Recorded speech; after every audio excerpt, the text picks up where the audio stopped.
In this video, I'm going to introduce famous Japanese biochemist Tsuneko Okazaki, who discovered the Okazaki fragment. Tsuneko Okazaki was born in a small town in Nagoya in 1933 during World War II.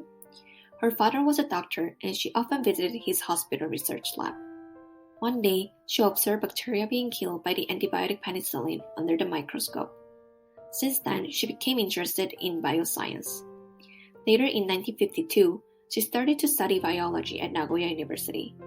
After she earned an undergraduate degree at Nagoya University, she started her PhD at Nagoya University in 1956. In this year, she met her husband, Reiji Okazaki, and they married. After their marriage, they started to research together in the same laboratory at Nagoya University. Since there was not much financial support for the scientists at this time, they participated in the research which was hosted by the Japanese government. The research was about DNA synthesis and nucleotide in the sea urchin and the frog eggs. They discovered the cymated diphosphate raminos, which led them to start to study at Stanford University with Arthur Kumberg, a great scientist who isolated DNA polymerase for the first time.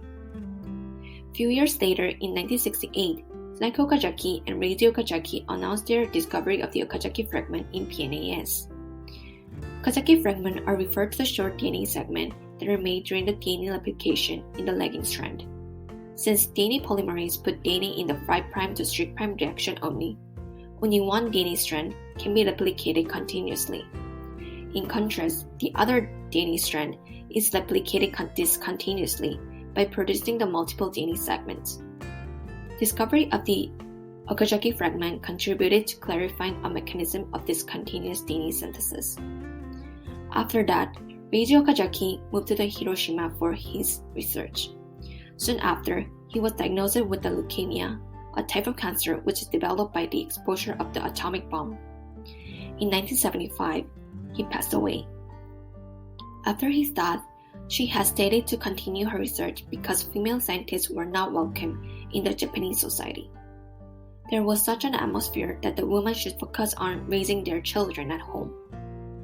In the meantime, she received a letter from the author Kumberg saying that never give up the research.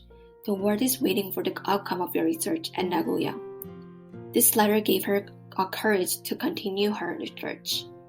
After her husband's death, she continued her research and discovered the one of the placenta-specific regulator, HGCMA. Moreover, she contributed to understanding the genotype and the phenotype of human Down syndrome. Created using Powtoon.